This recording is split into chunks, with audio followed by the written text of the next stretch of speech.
Mari kita berdoa sekali lagi. Tuhan berkatilah session selanjutnya. Berilah pengertian kepada kami. Dan berilah kerelaan, kerendahan hati untuk menerima firman. Firman yang sulit, tetapi Engkau rela kasih tahu sama kita. Firman yang sangat kami tidak gampang mengerti. Tapi Roh-Mu ingin memberikan pengakuan, inspirasi, dan menolong kami untuk mengerti. Biar Engkau sendiri bekerja di dalam sore ini. Dalam nama Tuhan Yesus kami berdoa. Amin. Saudara-saudara sekalian, saya sudah memberikan penjelasan mengenai Allah yang esa, Allah yang kekal, tetapi Allah yang kasih. Kasih itu perlukan objek. Dan kalau Allah itu esa dan tidak Tritunggal, dia tidak mungkin ada objek karena dia belum cipta. Kalau Allah belum cipta, bagaimana Allah mempunyai objek kasih? Tapi Alkitab mengatakan sebelum cipta dia adalah kasih. Kasihnya dari kekal sampai kekal. Dan sebelum cipta kasih itu sudah berfungsi. Karena Allah bukan Allah omong kosong. Bukan Allah yang teoritis. Allah yang betul-betul fakta di dalam realitas sesungguhnya. Kasih itu dilaksanakan di mana? Di antara tiga pribadi. Nah inilah logika yang paling kuat. Bukan dari agama. Bukan dari pikiran manusia. Dari wahyu Tuhan. Allah sendiri yang adalah Bapa, Anak, dan Roh Kudus. Mengasihi satu dengan yang lain. Dia diri keilahian yang kesatuan itu. Tetapi tiga bagaimana bisa satu? Satu mana bisa tiga? Pikiran kita dan logika setelah dicipta adalah mengerti yang dicipta. Tapi logika yang dicipta mau mengerti logika yang mencipta itu semacam loncatan yang mempunyai kesulitan. Created is created. Creator is creator. That is no way for creator to jump and enter into the realm of understanding creator. Sehingga Allah kalau tidak bisa dimengerti itu lumrah. Allah kalau tidak bisa dipahami oleh logika yang dicipta itu lumrah. Karena logika dicipta oleh Allah. Allah tidak dicipta oleh logika. Semua 1, 2, 3. Allah bukan dicipta oleh logika. Tapi logika dicipta oleh Allah.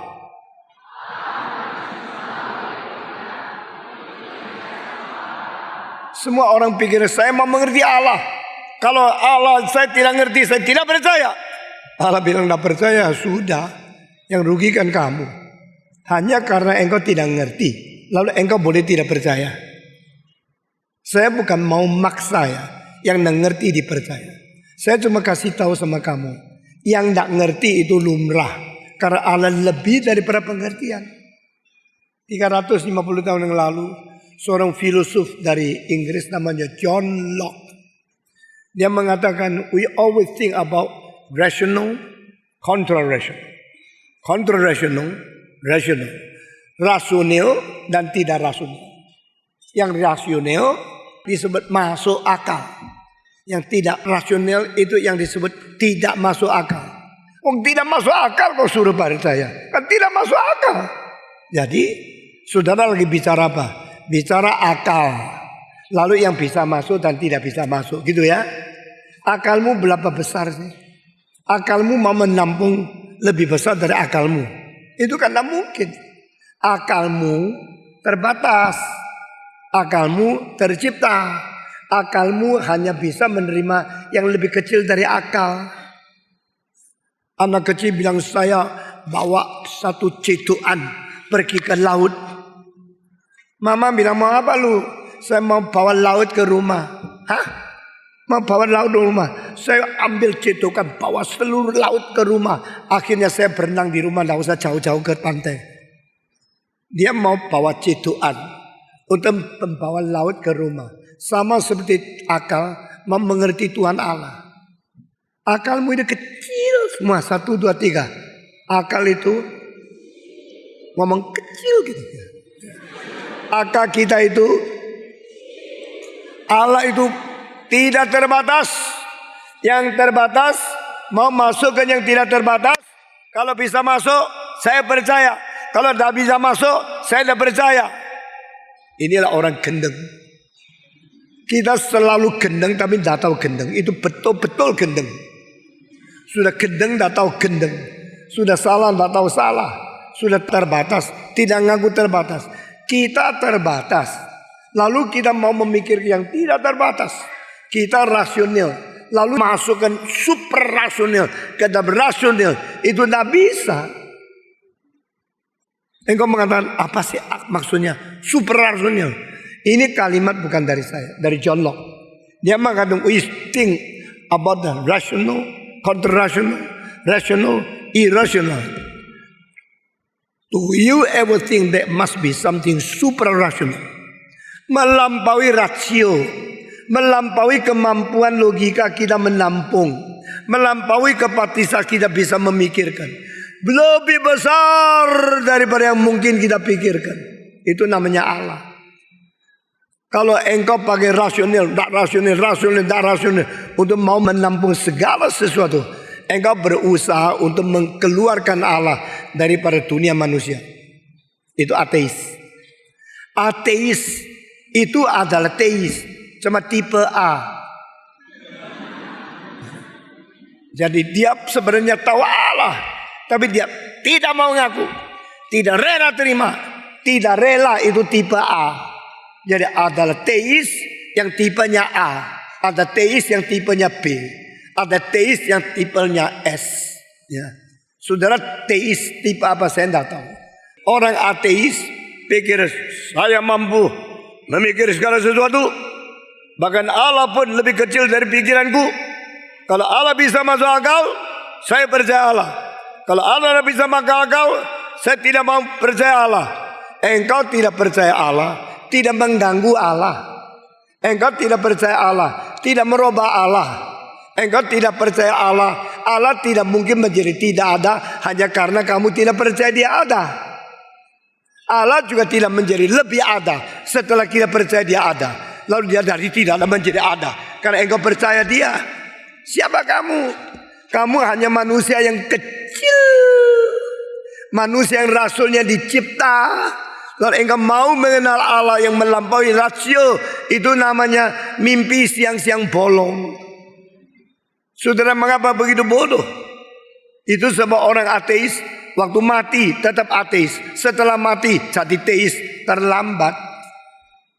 Tidak ada Allah, mati, sudah mati. Loh kok ada ya? Sudah lambat. Saudara-saudara, ada seorang namanya Nikita Khrushchev, Perdana Menteri Uni Soviet. Dia satu kali datang ke New York, dan dia pergi ke New York bangga sekali. Dia negara ateis, tidak percaya ada Allah. Waktu turun dari kapal terbang, seorang wartawan Amerika yang nakal, dia tanya, Mr. Khrushchev, welcome to America. We know that you are an atheist. Are you? Engkau ateis ya? Betul gak? Oh yes, I'm an atheist.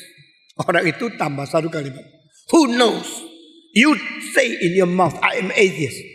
But deep in your heart, probably because you are communist party member, you do not believe in God, but you only say, I believe in God in your mouth.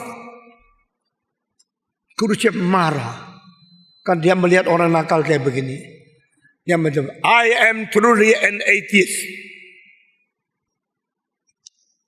Orang itu tambah lagi. No, only your mouth. Probably your heart believe God is there. Dia bilang kan, God knows I'm an atheist. Tuhan tahu saya ateis. Nah, orang teis itu adalah orang teis yang tipe A. Nah, orang yang rasa Allah Tritunggal susah dimengerti. Yang susah itu otakmu terlalu kecil. Kalau otak kita terbatas, mau mengerti Allah Tritunggal, karena kita pakai matematika. Pakai matematika, pikir sampai mati-matian, tetap tidak ngerti Allah Tritunggal. Saya di Manado tahun 66 berkhotbah. Akhirnya tanya jawab. Ada seorang tanya, pertanyaan itu kasar sekali. Saya sampai hari ini belum bertemu orang lebih kasar. Dia mengatakan di seluruh dunia orang paling bodoh adalah Stephen Tong. Hah? Sudah bodoh jadi juara lagi. Waduh, seneng saya. Orang paling bodoh adalah Stephen Tong. Tahu tidak? 1 tambah 1 tambah 1 itu 3. Kenapa kemarin engkau bilang Tritunggal? Apakah 1 tambah 1 tambah 1 itu 1? Goblok, marahin saya. Saya dimarahin, tuh pikir ayat Alkitab. Kalau kamu dimarahin demi namaku, bahagialah, pahalamu besar di surga. Ya sudah. Terus saya bilang, Bapak siapa ini ya? Engkau bilang 1 tambah 1 tambah 1 itu 3. Saya tahu. Masa gini ada saya tidak tahu. Kalau tidak ngerti ini bodoh. Yang paling bodoh saya. Terlalu membanggakan saya tuh. 1 tambah 1 tambah 1. Saya itu tahu 1 tambah 1 tambah 1 itu 3. Sejak umur 7. Karena dulu gua sekolah. Tapi setelah kelas 2. Saya naik kelas 3. Lalu guru kasih tahu saya. 1 kali 1 kali 1 itu 1. Kamu dulu sekolah apa sih? Kamu mungkin cuma sekolah kelas 2. Tidak pernah naik kelas ya. Kalau kamu tidak pernah naik kelas, kamu bilang saya orang paling bodoh, ya sudah. Tapi saya tahu kali 1 kali 1 kali 1 itu 1. Mengapa harus mengerti alat Tritunggal dengan tambah. 1 tambah 1 tambah 1 itu 3. Siapa tidak tahu? Kenapa tidak boleh mengatakan 1 kali 1 kali 1 itu 1? Otakmu itu tidak bisa putar. Otakmu itu cuma dikontrol oleh dalil-dalil, oleh logika-logika, oleh cara rasiomu yang terbatas, kaku, tradisional dan tidak mau berubah. Kenapa 1 kali 1 kali 1 itu 1? Karena bukan persoalan tentang tambahnya tambah. 1 bagi 1 bagi 1 1. Bukan soal tentang tambah ada kurang. Wilayah dia lain. Lalu kalau saya percaya Tritunggal dasarnya apa? Dasarnya Allah mengwahyukan. Wahyu Allah sama rasio saya besar mana? Fakta Allah sama yang dicipta oleh Allah besar mana? Yang dicipta itu harus berbeda yang dengan yang cipta. Itu namanya absolute necessity of the qualitative difference between the creator and the creature. Kalimat ini bukan dari saya. Saya tidak seperti itu pinternya. Tetapi ini kalimat dari para Leibniz, seorang filosof Jerman yang besar sekali, yang menemukan monadologi, yang menemukan kalkulator, yang menemukan kalkulus. Ini orang besar luar biasa. Dan di antara semua filosof, kelihatan mukanya, matanya ganteng, cerdas luar biasa. Dia seumur hidup paling kesel. Kenapa dilahirkan di Jerman? Itu sebab dilahirkan di Indonesia jangan minder ya. Dia bilang, kenapa saya tidak lahirkan di Tiongkok? Saya paling senang menjadi orang Tiongkok. Saya dengar orang Tionghoa 3000 tahun yang lalu sudah mengerti kalkulus. Sekarang Jerman baru tahu. Waktu dia mengetahui orang Tionghoa sudah mengetahui kalkulus 3000 tahun sebelumnya, dia robek apa yang dia tulis, taruh di sampah. Dia ingin ke Cina. Dia ingin menjadi missionary. Waktu diuji teologinya lah lulus. Matematika yang lulus. Nah jadi ke Tiongkok. Nah dia mengatakan begini. Kalau Allah menciptakan sesuatu. Sesuatu itu pasti bukan sama dengan Allah. Masa Allah bisa menciptakan sesuatu sama dengan Allah? Kalau Allah bisa menciptakan sesuatu sama-sama dengan dia, berarti Allah bisa menciptakan Allah dong. Ngerti tidak? Ikut dah pikiran saya. If God can create God, sama seperti dia. It means that God can create God. If God can create God, it means also God can be created. If God can be created, God is not the creator. So the creator God is not God. Wah pintar sekali ya. Logikanya putarnya cepat. Kalau Allah bisa menciptakan sesuatu yang persis sama dengan dia, bukankah berarti Allah bisa mencipta Allah? Jika Allah bisa mencipta Allah, bukankah berarti Allah bisa dicipta? Kalau Allah bisa dicipta, bukankah dia adalah yang dicipta, bukan pencipta? Itu sebab pencipta harus beda dengan yang dicipta. Baru Allah itu Allah. Yang bukan Allah bukan Allah. Kalau Allah itu Allah, yang bukan Allah bukan Allah, berarti Allah itu adalah mempunyai kualitatif beda dengan yang dicipta semua. Maka harus ada secara mutlak perbedaan kualitatif antara Allah dan yang dicipta oleh Allah. There must be the absolute necessity of the qualitative difference between the creator and the creature. Harus ada. Itu sebab yang dicipta jangan sombong. Yang dicipta jangan kira saya mau mengerti Allah. Allah masuk ke otak saya, baru saya mau percaya kepada dia. Allah tidak peduli percaya atau tidak percaya dia. Karena keberadaan Allah bukan akibat kepercayaan kita. Semua. Keberadaan Allah bukan akibat kepercayaan kita. Sebelum engkau percaya, dia ada. Sesudah percaya, dia ada. Setelah engkau merasa engkau tidak percaya, dia tetap ada. Dia sama sekali tidak tergantung reaksimu bagaimana kepada dia. Dia tidak tergantung imanmu bagaimana kepada dia. Dia tidak tergantung bagaimana engkau berespons kepada dia. Karena keberadaan dia keberadaan self-sufficient, self-eternal, self-immortal, dan self-existing. Dan engkau bisa percaya ada Allah karena Allah ada. Baru mengakibatkan engkau bisa percaya atau bisa tidak percaya. Engkau bisa menerima, bisa percaya atau tidak menerima adalah akibat dia berada. Sehingga engkau boleh menerima, boleh tidak menerima. Tergantung pada you. Tapi itu tidak akan merubah keberadaan dia. Dengan demikian Allah Tritunggal saya nak ngerti. Nak ngerti ya jangan sombong. Sudah tak ngerti sombong-sombong. Saya tak ngerti. Nak ngerti kok sombong. Saya nak ngerti. Ya itu lebih bagus kan. Saudara-saudara. Kalau nak ngerti rendah hati. Kalau nak ngerti tunggu waktu. Kalau nak ngerti les. Kalau nak ngerti minta Tuhan mengwahyukan lebih daripada itu. I'm waiting you God. Please let me know. Let me understand. Teach me.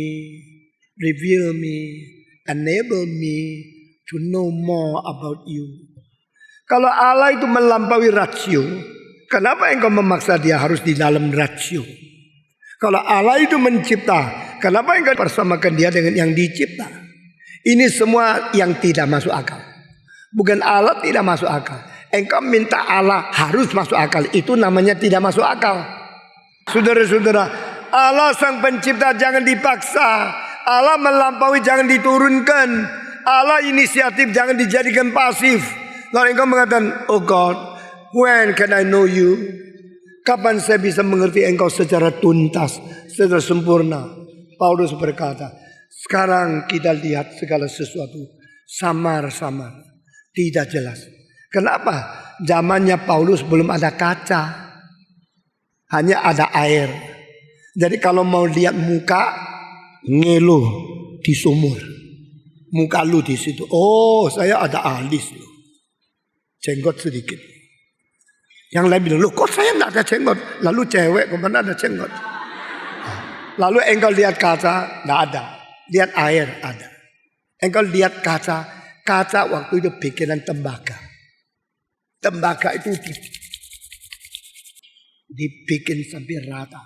Lalu caranya 2 tembaga. Kalau 1 tidak bisa. Kertas gosok juga. 2 gini bisa rapi. Tapi tetap tidak bisa. Karena 2 gini sama-sama bengkok. 2 bengkok juga tidak. Mesti 3. Jadi 3 itu angka mutlak. Dengar baik-baik ya. Kalau 3 kaca gosok bersama. Yang di tengah pasti mutlak rata. Mutlak datar. Tidak mungkin bengkok sedikit. Karena 3 menggosok. Yang tengah tidak bisa lari. Angka 3 itu angkanya Allah. Jangan main-main. Allah itu Allah Tritunggal. Jadi angka 3 ada angkanya Tuhan Allah. Saudara tahu. 50 tahun yang lalu kita dengar. Bukan kaset. Bukan VCD. Bukan DVD. Bukan CD. Bukan kartu. Kita dengarnya pakai itu piringan hitam. Siapa yang tahu piringan hitam? Coba angkat tangan. Nah, ini orang kuno ya. Sudah lebih tua lu. Nah, saudara-saudara, saya dari umur 14 pakai uang setengah mati beli piring hitam. Sampai umur 20 piring hitam saya 600. Musiknya Beethoven, Mendelssohn, Bach, Brahms, hafal. 600 piring hitam saya hafal di sini. Sekarang saya boleh kontak musik karena sudah disiapkan Tuhan dari umur 14. Berapa jam satu hari? 6 jam dengar musik. Hafal semua musik yang penting-penting. Waktu itu piring hitam itu bersuara karena ada jarum. Jarum kena piring, piring putar-putar, getaran yang berada di jarum. Jadi musik. Nah, jarum itu bikin dari besi. Besi terus kerik di situ tumpul. Jadi 3 piring hitam ganti 1 jarum. Saya dengar musik satu hari berapa jam. Jadi saya beli jarum ribuan. Ribuan itu habis. Sesudah dipakai lagi. Sudah tumpul. Sudah tidak tajam lagi. Pakai lagi. Musiknya tadi. Menjadi. Gitu. Jelek banget. Kalau tidak ganti jarum tidak ada musik. Itu sebab kalau dagingmu ada jarum. Seperti Paulus. Oh Tuhan. Ada duri di dalam dagingku. Ambillah. Tuhan bilang itu bukan duri, itu jarum bikin musik. Jangan dilepas, nanti musiknya tidak keluar. Nah, kira-kira begitulah ya. Nah, waktu saya dengar musik itu ganti jarum, ganti terus ganti sampai saya umur 25. Saya ada uang beli jarum berlian. Jarum berlian itu makin kecil makin mahal. Kalau berlian perempuan makin besar makin mahal. Tapi berlian yang taruh di sini untuk musik tak keluar musiknya karena kegedean. Nah, jangan kira kalau gede itu mahal. Di dalam musik itu berlian makin kecil makin mahal. Dan berlian itu dibikin lincip 2 belah, kanan kiri. Karena waktu stereo mulai muncul tahun 1958 itu terat yang berada di piringan itu kanan kiri lain. Ini itu timpaninya di kiri, biolanya di kanan. Jadi yang kiri drum, yang kanan biola. Wah, itu mahal sekali jarumnya. Makin kecil makin mahal. Engkau bilang tidak bisa gitu sih. Kiloan yuk, kiloan. Tidak laku kiloan. Ya. Terlalu besar dah bunyi. Nah, saudara-saudara, waktu saya dengar musik, saya mengerti banyak hal yang luar biasa. Nah, saya mau memberi utara kepada orang lain. Nah, bisa. Saudara-saudara, pelan-pelan terus ada kaset, pelan-pelan ada VCD, ada DVD. Semua sistemnya lain. Nah, saudara-saudara, waktu kita zaman itu, kita dengar musik pakai cara itu. Tapi paling baik tetap dengan musik. Kalau orang nyanyi sendiri, itu pakai suara asli. Nah, pada waktu Tuhan menciptakan segala sesuatu, lalu Tuhan menciptakan dalil-dalil di dalamnya.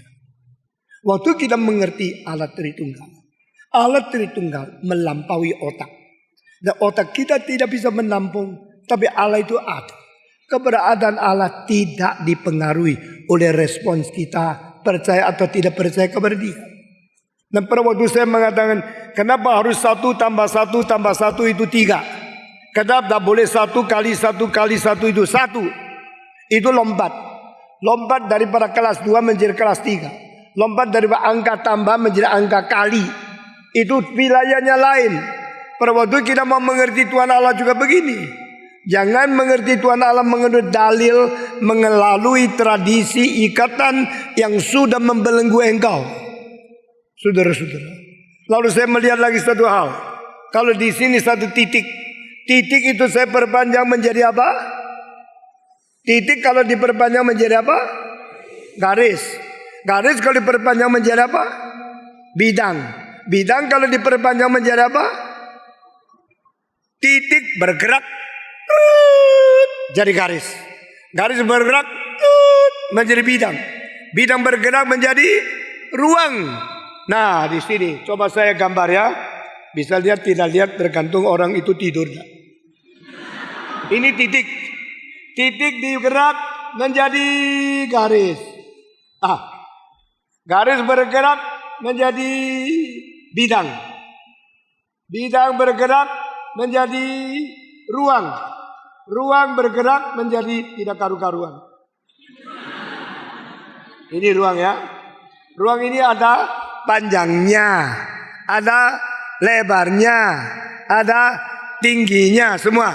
Ada panjangnya, ada lebarnya, ada tingginya. Dan ruang ini ada tidak? Ruang ada tidak? Ruang kalau tidak ada kamu di mana? Kamu di dalam ruangan ini kok. Ruang ada tidak? Ada. Saya tanya, bidang ada tidak? Loh, kok tidak jawab ya? Ruang ada tidak? Bidang ada tidak? Ada di dalam tepinya ruang. Bukan di dalam ruang. Dalam ruang itu orangnya. Panjangnya ada tidak? Lebarnya ada tidak? Tingginya ada tidak? Semua ada di tepinya, di pinggirnya, di permukaannya. Ruang. Lalu saya tanya, jikalau ruang itu tidak ada, bidangnya ada? Pikir dong. Jika ruang itu tidak ada, bidangnya ada? Tidak ada. Kalau ruang itu tidak ada tingginya tidak ada. Ada panjangnya? Tidak ada. Ada lebarnya? Tidak ada. Ada titik bermulanya? Tidak ada. Jadi ini namanya 1 kali 1 kali 1 adalah 1, 3 kali adalah 1. Satu apa? Ruang. Ini 1 titik, 1 garis, 1 bidang, 1 ruang. Tetapi saudara-saudara, ruang ini ada. Karena ini fakta. Titik itu ada di mana? Di imajinasi. Itu sebab saya kasih tahu. Allah Tritunggal, Allah yang ada. Allah tidak Tritunggal, Allah di dalam imajinasi tidak ada. Konklusi yang sangat keras, sangat sulit diterima. Tapi ini bukan begitu gampang diboikot hanya karena 1 tambah 1 tambah 1 di 3. Itu pikiran tarau dangka. Kenapa pikiran kita harus terjepit? Pikiran kita harus terbatas oleh kaidah-kaidah, dalil-dalil daripada imajinasi kita yang akatannya di matematika. Saudara-saudara, the only God exists is the Trinity. The only God revealed is the Trinity. The only God let us can understand Him is the one who reveal us who is He is. Allah yang sejati adalah Allah yang Tritunggal. Bukan di dalam 1 titik. Allah itu Esa. Esa apanya? Di mana dia? Allah itu adalah 1 garis. Allah 1 bidang. Allah 1 titik. Itu semua adalah dasar-dasar di dalam keadaan imajinasi yang tidak pernah ada. Pada waktu ruang itu sudah berada, itu ada. Dan Allah berada dari kekal sampai kekal. Allah bukan hasil produksi logika. Allah bukan hasil produksi pikiran. Allah bukan hasil produksi imajinasi. Allah bukan hasil produksi ilusi. Allah juga bukan hasil halusinasi. Allah adalah berada pada dirinya sendiri. Dan dia dari kekal sampai kekal menyatakan dia sendiri adalah Allah Tritunggal. Yang tidak mengerti tunggu sampai hari itu mengerti. Yang belum bisa mengerti ngaku dirimu kurang bisa mengerti. Yang tidak mengerti rasio ngaku rasiomu dicipta. Tapi Allah yang menciptakan rasio melampaui rasio. Dan Allah itu ada pada diri sendiri. Dan Allah berkata kepada manusia. Baru manusia tahu ada yang berkata kepada saya. Dia berada dan dia berkata dan dia itu adalah Allah. Saudara, di sini ada 3 tahap. Allah berada, Allah hidup, Allah berkata, baru kita menerima sabda Allah. The God who exists, the God who is willing to speak, the God who is living, speaking and reveal what He speaks to men, so we know who He is. Allah Tritunggal, Allah yang Esa. Ini meskipun 3 tapi 1 ruang, 1 realita, bukan 3. tetapi dalamnya mengandung ada titik, ada garis, ada bidang. Ini adalah 3 yang berada di dalam, tetapi 3 itu bukan tidak berada, ada di dalam keadaan konkret. The concrete reality, the only existing God is the God of Trinity. Allah Tritunggal, Allah yang ada, Allah yang berada pada diri, dan Allah yang kekal dan self-sufficient.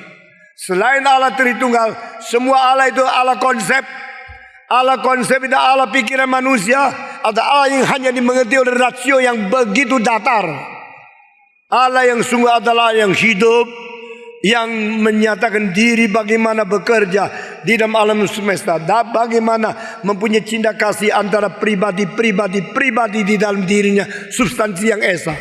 Dan Allah yang sungguh-sungguh adalah Allah yang menyatakan diri kepada manusia, bagaimana dia hidup, bagaimana dia berada, bagaimana dia berkata-kata kepada manusia.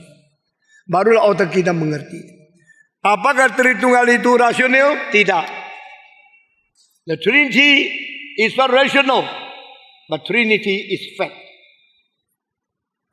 Allah Tritunggal tidak masuk akal. Allah Tritunggal itu fakta.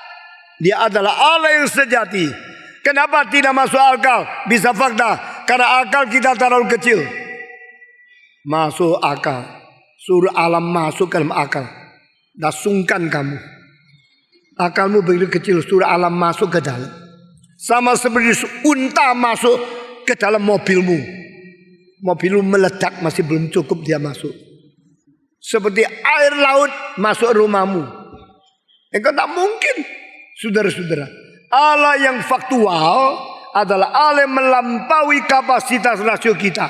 Maka John Locke mengatakan, not only rational or irrational, but there must be another realm. We'll call it the supranational.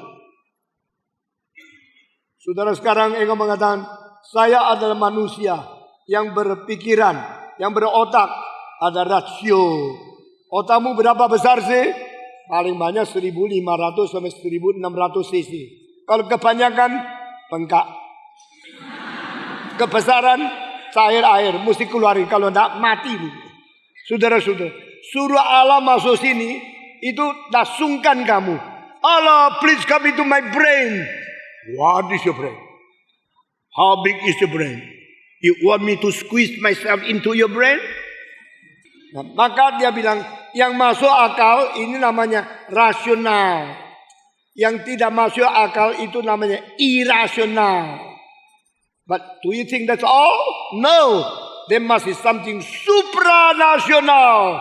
Maksudnya apa? Melampaui daripada rasio kita. Melampaui kemungkinan kita memikir. Itu baru Allah. Kalau Allah bukan supranasional, dia bukan Allah. Allah rasional, itu Allah filosof. Allah irasional, Allah orang yang sembarang percaya. Allah supranasional yang menciptakan rasio. Siapa saudara? Saudara dicipta oleh Allah. Maka Allah melampaui lebih tinggi daripada kemungkinan yang kau pikir dan mengerti. Itu lumrah. The God who is the supranational more than transcends what you can think, what you can understand, what you can comprehend. That is a very, very rational, suprarational God. Jadi Allah yang suprarasional itu sebenarnya kita bisa mengerti secara dasarnya, tapi mengerti detail tetap dia adalah suprarasional. Saudara-saudara, di sini kita mengerti Allah itu. Tetapi kalau suprarasional, bagaimana bisa mengerti? Pokoknya terima dulu. Saudara-saudara, saya mau tanya, saudara tahu siapa papa lu? Tahu? Kau tahu? Lu pikir ya, pikir ini papaku. Mulutnya sama. Yang sama kamu mungkin musuhmu loh. Papamu malah tak sama loh. Engkau pikir ini papaku, karena aku ngomong-ngomong mirip, cocok untuk papaku. Cocok tidak tentu loh. Yang cocok ngomong sama kamu 3 orang. Yang pamamu cuma 1 orang. Tidak bisa gila, saya pikir ini cocok. Saya pikir itu tidak cocok. Saya pikir. Itu namanya sendiri mikir. mikir dewe, ya, cocok-cocokin dewe. Papamu adalah papamu, engkau bagaimana tahu? Karena dia bilang, aku papamu. Jadi orang bilang sama kamu, aku papamu, jadi papamu. Kalau begini saya bilang sama kamu, aku papamu. Kamu mau jadi anakku? Mau? Kalau kamu mau, saya pikir-pikir lagi, mungkin saya tidak mau. Saudara-saudara, saya bilang, kamu anakku. Oh, papaku. Saudara-saudara, kalau yang ngomong itu 5 orang, 5 jadi papamu. Saya kasih tahu ya, bagaimana tahu siapa papaku? Tidak bisa dari orang itu. Kalau orang itu bohong, mati gua. Kalau ada yang menipu, saya kejebak. Saya bagaimana tahu siapa papaku yang sesungguhnya? Satu-satunya cara, mamaku yang ngomong. Nggak ngerti ya, sudah. Mama ngomong, itu loh bapakmu. Engkau bilang, kenapa saya percaya mama ya? Wong aku tidur WDE kok. Tetapi cilakalah kalau mama lu bohong. Dia tidur sama orang lain, terus bilang ini yang papamu. Engkau ketipu. Maka bapak sesungguhnya, dengan sesungguhnya membicarakan hal yang sesungguhnya, maka saya baru tahu kebenaran. Bapak yang sungguh bicara dengan sungguh tentang hal yang sungguh-sungguh, baru saya sungguh-sungguh tahu semua. Bapak yang sungguh bicara dengan sungguh tentang hal yang sungguh-sungguh, baru saya sungguh-sungguh tahu. Dengan demikian Allah Bapa melalui Roh Kudus menaungi Yesus Kristus datang ke dunia, menyatakan kepada kita dari mana kita, dia bagaimana menyatakan kebenaran melalui Roh Kudus, Roh kebenaran menaungi Yesus Kristus menjadi utusan Allah, memberitahu kepada kita siapa Bapa kita, baru kita tahu. Allah Tritunggal bukan saja Allah mencipta, Allah Tritunggal adalah Allah yang mewahyukan. Di dalam itu Westminster Confession mengatakan yang mewahyu dan yang diwahyukan itu sama. Saya dulu nggak ngerti ada apa kalimat ini. Pentingnya apa? Kenapa mesti ada kalimat ini? The revealer and the revealed one is the same. Yang diwahyukan sama yang mewahyukan itu sama. Ini kenapa penting? Karena kita selalu melihat yang diwahyukan sama yang mewahyukan tidak sama. Contoh ya, orang umur 40 waktu mewahyukan diri, umur lu berapa ya? Dia bilang coba tebak sendiri. Engkau tebak 25 ya? Salah. 28 boleh murung dia. Salah. 22 boleh senyum dia. Jadi umur 40 kepingin dilihat umur 22. Itu namanya revealer and reveal one different. Yang diwahyukan lebih muda, pengwahyu tua, semua 1, 2, 3. Yang diwahyukan muda, yang mewahyukan tua. Sekarang bahaya loh. Apalagi teknologi Korea. Nggak ngerti? Orang Korea hidung minta berapa senti diakali. Pipinya mau kempes sedikit diakali. Giginya keluar dioperasi masuk. Ini kurang tinggi dibikin. Akhirnya kelihatan cantik sekali. Sesudah itu nikah sama dia dapat anak jelek sekali. Wah, saya nikah sama kamu begitu cantik, kok anaknya jadi gini? Ya dah tahu nasibmu itu. Lalu nikah sama gua setia sama kamu, anaknya jadi gini. Nggak bisa. Orang kamu punya ini gini, anak kok gini ya. Ini hidungnya kok kayak singa ya. Saya menikah sama manusia kok dapat anak singa. Ayo coba lihat, telusuri. Telusuri gimana? Yang engkau pernah operasi di mana? Di Korea. Oke, kita cari dokternya. Dokter kasih data. Baru tahu memang muka singa. Setelah operasi jadi manusia.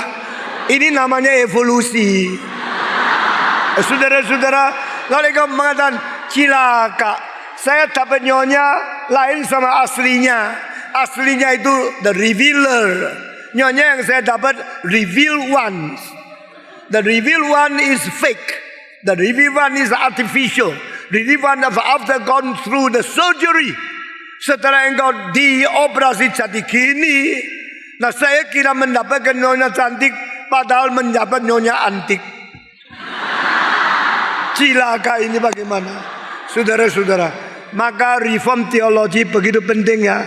Reform teologi sudah memasang sesuatu kuda-kuda untuk menghancurkan semua pemalsuan. The reveal one and the revealer masih the same. Saudara percaya semua agama diwahyukan Tuhan? Kenapa Allah memberikan wahyu yang lain kepada agama ini dan kepada agama lain? You kira semua agama sama? Saya kasih tahu, semua orang masak ayam lain, apalagi agama. Ayam kampung, ayam sama-sama papa mamanya, dimasak sama si A sama si B lain. Kau kira agama semua sama? Allah yang mewahyukan mungkin tidak mengatakan A kepada you, B kepada dia supaya kamu bertarung. Itu Allah jahat. The reveal one and the revealer must be the same one. He must be with integrity, honesty, reveal the truth. Truly sincere to truly reveal the true truth. And the true God is the one who reveal the truth to man. Allah yang sejati sungguh-sungguh mewahyukan segala kebenaran kepada manusia yang dia mau memberitahu kepada dia. Sehingga wahyu Allah tidak boleh ada cacat. Wahyu Allah itu tidak boleh ada sembarangan. Saudara kalau mungkin membaca aslinya, semua yang dibaca, semua yang diselidiki daripada kitab suci, jangan baca bahasa yang belum diterjemahkan. Makin nak ngerti makin percaya. Ngerti kalimat ini?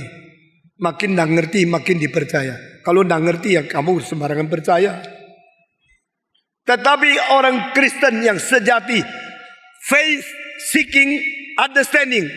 Saya beriman, saya mau mengerti. Meskipun saya tidak cukup, saya tidak sanggup, saya tidak layak, saya tidak qualified, saya tidak bersyarat mengerti. Karena you super rasional.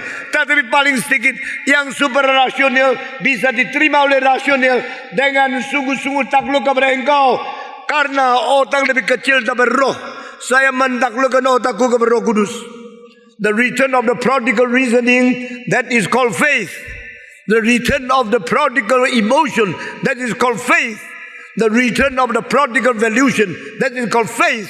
The return of prodigal morality, that is called faith. Iman berarti kembali rasio kepada kebenaran. Iman berarti kembali emosi yang liar kembali kepada kebenaran. Iman berarti kembali kemauan yang sudah liar kembali kepada kebenaran. Iman berarti kembali moral yang sudah rusak kepada kebenaran. Itu namanya iman melalui pertobatan. The return is the conversion. The return is the repentance. Return to the original, that is the new direction. And the new direction is called faith. Iman adalah direksi, adalah arah yang benar daripada otak yang sudah liar, takluk kepada kebenaran yang benar. Emosi yang sudah karu-karuan, takluk kepada cinta yang suci. Kemauan yang semau dewe, sekarang nurut kepada pimpinan Tuhan yang benar. Perjalanan moral yang sudah kacau balau rusak, sekarang kembali kepada Tuhan dengan jujur. Itu namanya iman. Iman tidak membunuh rasio. Iman tidak membunuh pikiran. Iman tidak membunuh apa yang diciptakan oleh Tuhan. Iman mengembalikan yang dicipta dan rusak menjadi yang asal, disembuhkan oleh Tuhan. Iman mengembalikan yang sudah sesat, yang sudah liar kepada jalan benar, takluk kepada Tuhan. Saudara-saudara, Allah Tritunggal tidak gampang dimengerti. Justru tidak gampang dimengerti, maka kita harus mengakui sumber rasionalnya. Allah Tritunggal tidak mengerti, tidak berarti dia salah. Bukan karena tidak bisa masuk akal, berarti dia tidak ada gunanya. Akalmu terlalu kecil. Akalmu kayak batu gini, suruh masuk akal untuk apa? Akalmu membatu, akalmu kaku, akalmu kolot, akalmu membeku, suruh Allah masuk akalmu, rupamu. Saudara-saudara, Allah yang melampaui dari akal, memberi pengertian kepada kita. Oh begitu. Jadi percaya Allah yang suprarasional itu benar, tidak salah. Kalau Allah yang suprarasional memang lebih daripada akal. Saya sekarang takluk, you terima kepada Allah yang tidak bisa masuk akal. Justru akalmu masuk Allah, bukan Allah masuk akalmu. Akalmu kembali kepada kebenaran, bukan kebenaran diikat oleh akalmu. Baru engkau sekarang takluk kepada Tuhan. God, I submit to you, I surrender to you, I put my created, limited and polluted reasoning into your unlimited, pure and eternal truth. I submit myself, I surrender myself, I surrender the created reasoning power under the guiding of the Holy Spirit. So I meet the freedom in the truth. The freedom in the truth means that the truth will set you free. Alkitab mengatakan kebenaran akan membebaskan engkau. Bukan engkau diikat oleh pikiranmu lalu mau memimpin kebenaran. Salah. Engkau mesti takluk kepada kebenaran, dan kebenaran membebaskan kamu. Allah Tritunggal memang susah dimengerti. Allah Tritunggal tidak ada analoginya. Karena apa? Karena Allah Tritunggal itu bukan yang dicipta, tidak bisa dianalogikan. Sekarang saya ambil umpama. Engkau suka makan tahu. Tahu tidak apa itu tahu? Yang tidak tahu makan tahu ya itu tidak tahu. Tahu. Kalau engkau pergi ke satu pulau di Mikronesia, engkau kepingin makan tahu. Engkau tanya, can I have tahu? Yang jual bilang, what's that? Mau cari tahu. Tahu, yaitu tahu. Dia bilang, saya tidak tahu. Saya mau tahu, saya tidak tahu. Engkau bilang tidak tahu. Garuk kepala. Itulah yang putih-putih. Oh, itu dibawa ini kertas. Bukan yang tebal. Putih tebal apa ya? Karet. Dikasih satu karet yang tebal. Engkau bukan yang bisa dimakan. Sudah pergi lu, kurang ajar lu. Cari apa yang saya tidak tahu, minta putih, minta tebal. Datang lagi ke satu toko, saya mau tahu. Orang menjawab, I never know what is tahu. Yang putih-putih itu loh, dikasih kertas lagi. Bukan yang tebal, dia kasih kayu. Bukan yang elastis, dia kasih karet. Engkau bukan yang bisa dimakan, dia tidak ngerti lagi. Lalu engkau bilang, saya mau tahu. Engkau bicara di situ sampai 10 tahun, tidak ada orang tahu. Karena pulau itu tidak pernah tahu apa itu tahu. Mereka tidak pernah tahu apa itu tahu. Dan tidak bisa kasih sama engkau. Tritunggal juga begini. Tritunggal tidak ada analoginya. Karena tidak ada analoginya, semua yang dicipta tidak bisa memberi pengertian tentang Allah. Itu artinya Allah itu Esa. Berarti no compare, no analogi. Itu namanya Esa. Bukan Esa itu satu, Allah itu satu. Kalau tambah satu dua, tambah satu tiga. Bukan itu. Allah Tritunggal itulah Allah yang unik, Allah yang satu-satunya. Tidak ada yang lain. Itu namanya Esa. Saudara-saudara, bagaimana saya mengerti Allah yang Esa, Allah yang tidak ada bandingnya, Allah yang tidak ada sesuatu yang boleh dipakai untuk menjelaskan dia. Itu namanya Allah Esa. Karena Esa unik, karena Esa supra, karena Esa transcend, karena Esa tidak ada analogi. Sehingga barang siapa yang mengatakan saya menjelaskan Esanya Allah kepada engkau, itu sulit. Kecuali waktu dia menjelaskan, dia pakai prinsip Alkitab. Kalau tidak pakai rasio, pakai umpama, pakai segala contoh yang dicipta oleh Tuhan, itu omong kosong. Sekarang saya akan membongkar omong kosongnya. Pertama, Allah Tritunggal seperti matahari. Matahari tidak ada dirinya. Matahari tidak ada cahayanya. Di dalam cahaya ada hangatnya. Sun element, sun beam, sun heat. Allah Tritunggal seperti matahari, ada pada diri, ada radiasi daripada cahayanya. Di dalam cahaya mengandung itu kepanasannya. Maka Allah Bapa seperti matahari, cahaya seperti anak Allah, dan heat seperti Roh Kudus. Allah Bapa berada di tempat yang jauh di surga. Allah Anak adalah cahaya yang datang ke bumi, inkarnasi. Lalu Allah Roh Kudus adalah kehangatan yang berada di dalamnya. Ini sangat baik, tapi omong kosong. Kenapa? Karena kalau matahari itu bercahaya dan berkepanasan, cahaya diiklarkan menjadi seperti Yesus Kristus. Lalu panasnya seperti Roh Kudus. Kelihatan bagus karena cahaya bisa lihat, kehangatan tidak bisa lihat. Allah Bapa tidak bisa dilihat. Begitu engkau lihat, langsung buta engkau. Engkau lihat cahayanya, bukan lihat mataharinya. Biar kita lihat Yesusnya, tidak lihat Bapaknya, dan kita rasakan pekerjaan Roh Kudus menghangatkan kita, memberikan kekuatan, mengwahyukan dan memberikan kekuatan kepada kita. Itu adalah heat. Sun element, the Father. Sun beam, the Son. Sun heat, the Holy Ghost. Seperti betul. Ini salah. Karena apa? Karena cahaya matahari itu bukan matahari. Kepanasan matahari bukan matahari. Engkau bilang kalau cahaya matahari bukan matahari. Lalu apa itu? Cahaya matahari bukan matahari. Lalu cahaya matahari apa? Cahaya matahari yaitu cahayanya matahari. Semua cahaya matahari bukan. Ayo ikut 1, 2, 3. Cahaya matahari adalah cahayanya matahari. Tidak sama, bukan matahari. Lalu panasnya matahari bukan matahari.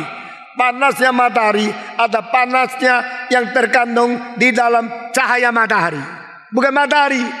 Jadi istilah Allah adalah Tritunggal. Seperti matahari ada sinarnya, ada hangatnya. Inilah Allah Tritunggal.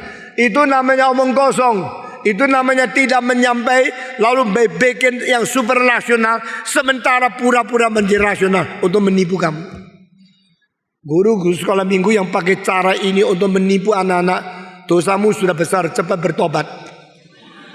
Lalu bagaimana mengerti Allah Tritunggal? Nanti kita coba pakai prinsip Alkitab.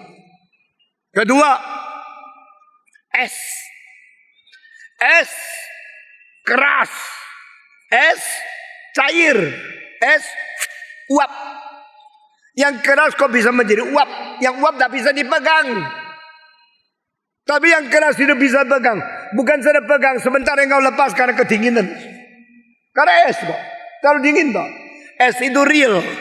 Lalu es itu setiap kubik cc ditambah dengan 80 kalori, dia menjadi air. 1 senti kubik es ditambah, dikasih terus kehangatan kalori 80, dia menjadi air cair. Esnya tidak ada lagi, menjadi air. Lalu air dipanasin, kalori tambah terus sampai pada 100 derajat.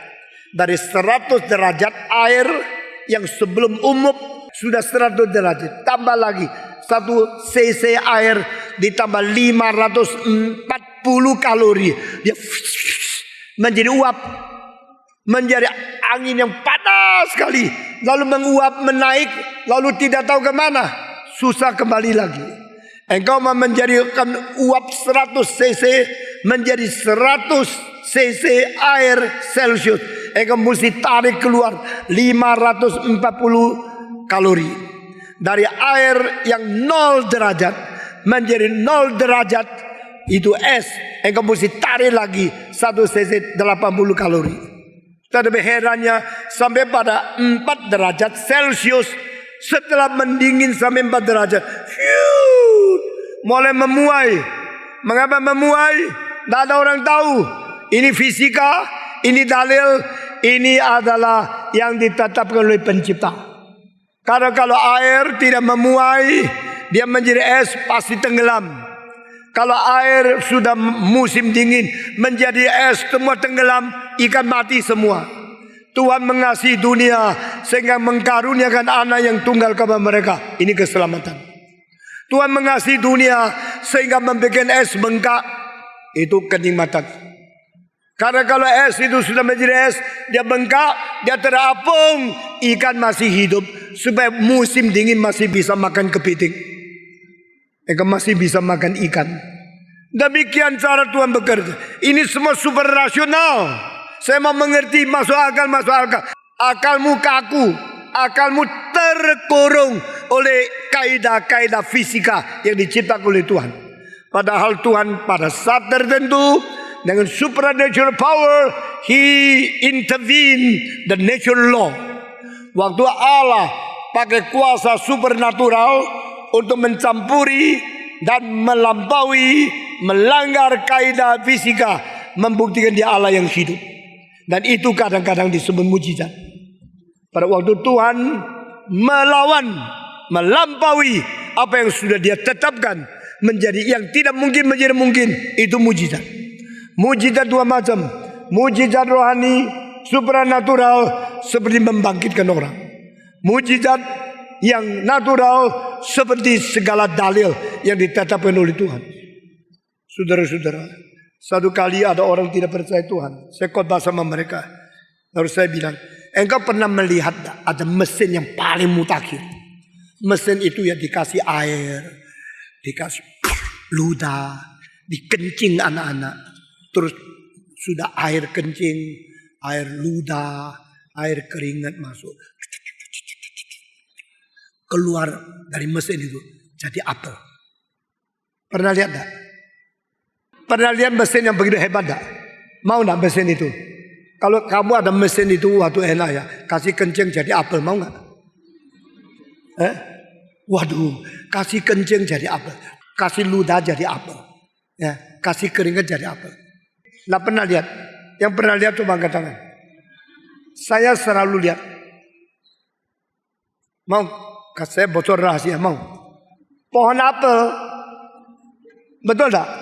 Pohon apel dikencingi jadi apel kan? Nah, pohon apel dikeringetin jadi apel kan? Itu namanya intervensi Allah dan kuasa supernatural untuk sesuatu yang dia cipta dengan dalil apel. Dia menang. Dia menjadikan apel. Jadi yang disebut mujizat itu sebenarnya ada dua macam. Yang satu natural, yang satu supernatural. Yang supernatural di mana kita tidak tentu selalu menemukan. Yang natural sebenarnya ada. Pohon yang paling jelek di dunia adalah pohon Natal. Ini paling jelek ini. Kilap-kilap, ketip-ketip, tidak ada akarnya, buahnya tidak bisa dimakan. Ini penipuan besar ini. Saudara-saudara, Tuhan menciptakan segala sesuatu ada bijaksana luar biasa. Dan Allah yang mencipta, dia sendiri lebih luar biasa. Jadi engkau bilang es, jadi air, air jadi uap. Ini Tritunggal karena sama-sama H2O, H2O, H2O. Saya bilang nonsense. Karena air adalah uap. Uap adalah es. Allah Bapa bukan Allah Anak. Allah Anak bukan Allah Roh Kudus. Jadi ini analogi kedua. Salah. Engkau bilang ini salah, itu salah. Jadi patung maunya apa? Maunya kamu jangan salah. Jangan jelaskan pada anak. Allah Tritunggalnya anak-anak adalah matahari, ada cahaya. Jangan lagi menipu anak-anak. Matahari, cahaya, dan hangat itu Allah Tritunggal. Salah. Es, air, uap, salah. Engkau bilang gimana ya? Jelaskan Allah Tritunggal kepada anak begitu sulit. Oke, gini aja. Saya ini papa. Di rumah dipanggil papa. Lalu waktu saya bawa taksi jadi sopir. Orang tidak panggil papa. Panggil sopir. Saya mau pergi ke Kemayoran. Silakan masuk. Bayar berapa? Nanti hitung. Waktu saya di rumah, saya papa. Waktu saya setir mobil, saya apa? Sopir. Sampai di kantor saya manajer. Saya adalah manajer. Bapak, ini urusan gini. Beri. Waktu saya di kantor, saya kedudukan manajer. Waktu saya pulang bawa mobil, saya driver. Sampai di rumah, saya suami, saya ayah. Ini namanya Tritunggal. Omong kosong. Karena driver itu adalah manajer itu. Dan papa itu adalah driver itu. Ini 3 profesi, 1 pribadi. Ini bukan alat Tritunggal. Itu sebab ada orang yang akhirnya menjadi Kristen, lalu tulis buku menjelaskan alat Tritunggal. Banyak orang bilang inilah baru gua ngerti. Aduh, dulu jadi Kristen puluhan tahun goblok. Nggak ngerti apa-apa. Sekarang orang yang jadi Kristen menjelaskan. Saya baru ngerti, gampang tahu alat Tritunggal. Papa menjadi tukang taksi, tukang taksi menjadi pegawai. Itu nama alat Tritunggal. Salah. Jadi kalau begini bagaimana mengerti Tritunggal? Saudara, saya mencari cara yang lain. Saya berusaha cari untuk mengerti, tapi memang tidak ngerti. Karena ini super rasional. Lalu saya memberitahu kepada dia, kira-kira begitu loh. Itu kalau bilang matahari, sinar, cahaya, elemen, panas, itu tidak cocok. Sekarang saya tanya, orang Kristen itu baca kitab apa? Jawab, kitab suci ya. Ini saya ada 1 jilid kitab suci. Lengkap tak? Kitab suci saya lengkap tak? Dari Kejadian sampai Wahyu. Dari halaman pertama sampai akhir. Dari perjanjian lama sampai perjanjian baru lengkap. Saya ini 1 kitab suci lengkap. 1. Lalu engkau jadi Kristen. Saya bilang, jangan dengar khotbah saja, baca sendiri. Oke, saya beli. Engkau beli di toko buku. Engkau juga beli 1 kitab suci. Sekarang saya ada kitab suci 1. Engkau ada kitab suci 1. Sudah berapa? 2 ya. Terus kawanmu mengatakan, loh bisa beli ya? Saya juga mau. Dia bayar lagi, beli 1 lagi. Jadi 3 orang ada 3 kitab suci.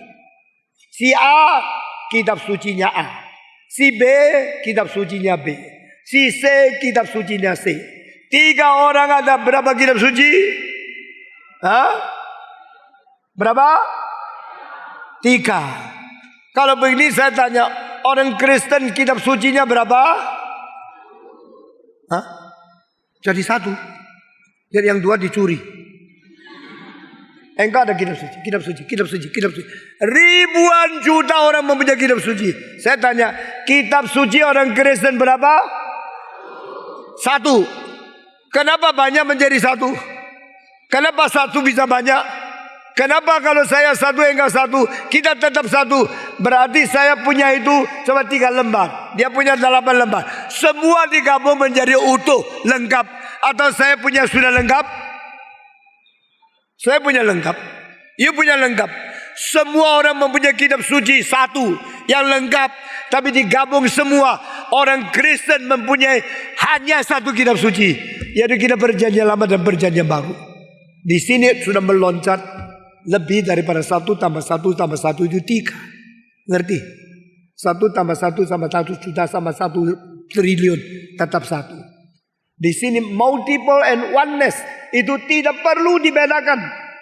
Maka Allah Bapa, Allah yang utuh, Allah Anak, Allah yang utuh, Allah Roh Kudus, Allah yang utuh. Bukan 3 Allah, tetapi 1 Allah. Seperti saya punya kitab suci yang utuh, engkau mempunyai kitab suci yang utuh, dia mempunyai kitab suci yang utuh. Kita tidak mempunyai 3 kitab suci. Kita sama-sama mempunyai 1 kitab suci. Tapi kitab sucimu kitab suci, kitab suciku kitab suci. 3 itu adalah 1. 1 adalah 3. Ini contoh lebih baik dari matahari. Ini contoh lebih baik daripada es, uap, dan air. Ini contoh lebih baik daripada papa, driver, dan manajer. Ini contoh paling dekat, tetapi tetap bukan. Kenapa? Karena sampai 3 harus stop. Tidak bisa ada 4, 5, 6. Kalau engkau bilang, dia ada kitab suci, saya ada kitab suci, dia ada kitab suci. Mengapa banyak menjadi 1? Karena tidak terbatas 3. Tetapi Allah mengapa terbatas 3? Karena waktu Allah mewahyukan diri, dia mengatakan Bapa, Anak, Roh Kudus semua. No more. Tidak bisa tambah lagi siapa? Tidak bisa tambah lagi Petrus, Paulus. Allah yaitu Allah. Allah Bapa, Allah Anak, Allah Roh Kudus. Tidak ada tambahan lagi. Itu sebab bagaimana tahu berhentinya 3. Saudara-saudara, di dalam bahasa Ibrani itu ada kata tunggal, singular. Ada kata banyak, plural. Sama seperti Inggris, one boy, 2, 3, 4 boys. Saudara-saudara, one boy, 2 boys. Kalau Indonesia, 1 anak. Engkau, saya punya 2 anak. Nggak ada, jangan. Nggak ada, saya punya 3 anak. Nggak perlu. Orang Indonesia 1 ya 1, 3 ya 3. Tapi semuanya anak. 3 anak ya 3 anak. Nggak usah. Inggris, woman, women, man, ganti E. Saudara-saudara, ini semua bahasa lain. Kenapa Alkitab harus pakai bahasa Ibrani? Lalu perjanjian baru harus pakai bahasa Yunani. Bukankah bahasa surga satu macam? Semua ikut itu. Tuhan justru memberikan kepada manusia firman sesuai dengan kemungkinan. Engkau mengerti setuntas mungkin. Dari perjanjian lama, Elohim, Elohenu. Ini bukan singular. Di dalam bahasa Ibrani bukan ada singular, ada plural. Masih ada 1, dual. 1, 2, banyak. Di bahasa Ibrani Allah bukan pakai 1, bukan pakai 2, pakai 3. Loh, kenapa begitu? Memang Tuhan mau begitu. Tuhan menwahyukan Allah yang sejati dengan hati yang jujur, menwahyukan kebenaran yang sungguh-sungguh supaya manusia mengerti dia itu siapa. Dia pakai El, dia pakai Elohim, dia pakai Elohenu. Khususnya di dalam ayat yang paling penting, namanya Shema. Hear ye Israel, dengarlah Bani Israel, Allahmu adalah Allah yang esa. Itu di mana? Kitab Ulangan pasal 6 ayat keempat, chapter 6 verse 4. The words of the Shema, the most important word from God to Israel people. You should listen to your God. Agama Yahudi adalah agama dengar. Agama Yunani adalah agama lihat. Dari lihat menemukan ciptaan yang ajaib. Dari dengar suara sang pencipta. Dengar baik-baik 2 kalimat ini. Agama Yahudi, agama mendengar. Kebudayaan Yunani, kebudayaan melihat. Waktu melihat menemukan ciptaan Tuhan yang ajaib, tapi tetap belum tahu siapa penciptanya. Waktu mendengar suara sang pencipta sendiri yang melampaui yang dicipta. Ini bedanya orang Yahudi, orang Israel sama orang Yunani. Kedua kebudayaan ini mempengaruhi seluruh dunia. Dunia dipengaruhi Yunani di dalam akademik. Dunia dipengaruhi oleh Yahudi di dalam iman kepercayaan. Saudara-saudara, sistem wahyu mengakibatkan kita dengar lalu beriman. Karena iman datang daripada pendengaran.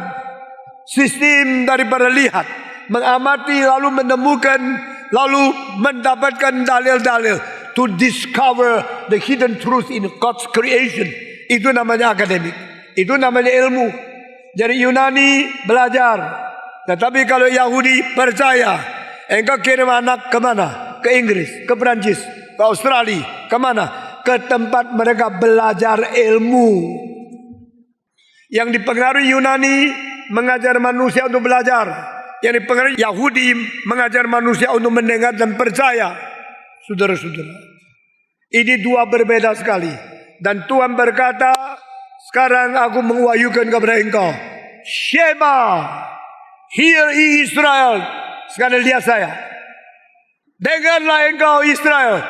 Allahmu adalah Allah yang esa.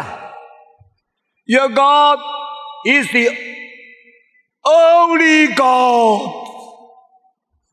Istilah itu kenapa mempunyai arti ini?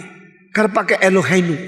Elohenu bukan 1. Elohenu bukan 2. Elohenu lebih dari 3. Tapi di situ pasti cuma 3.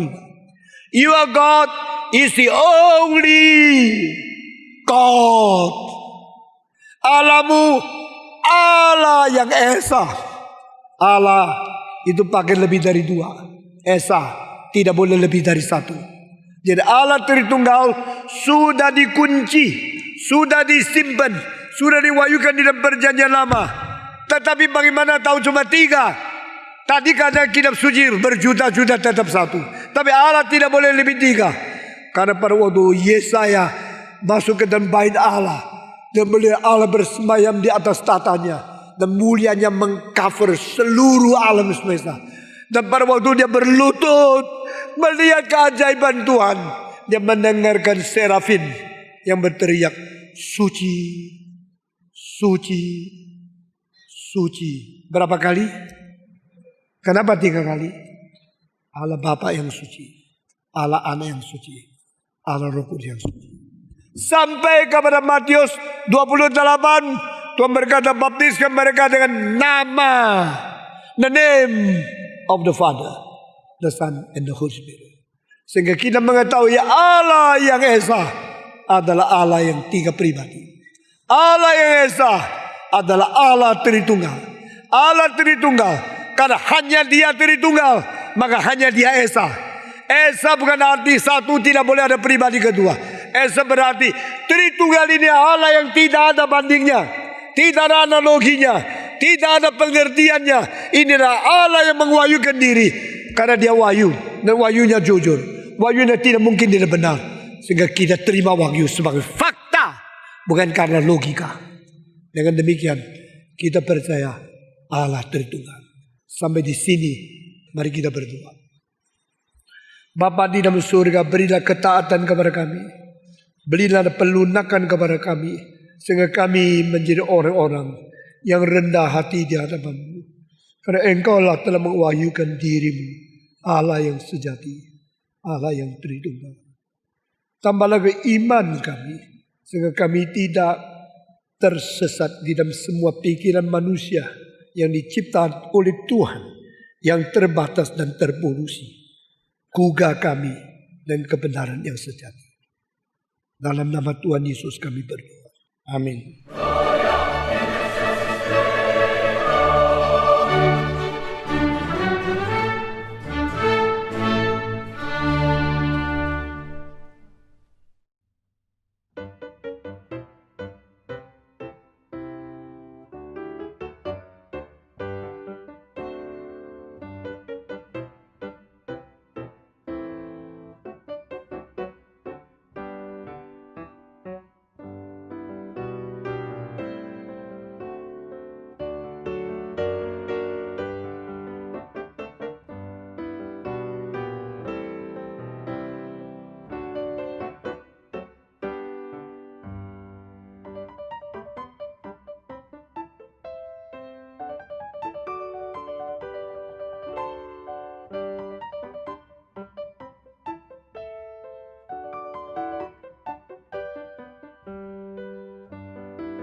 Amin.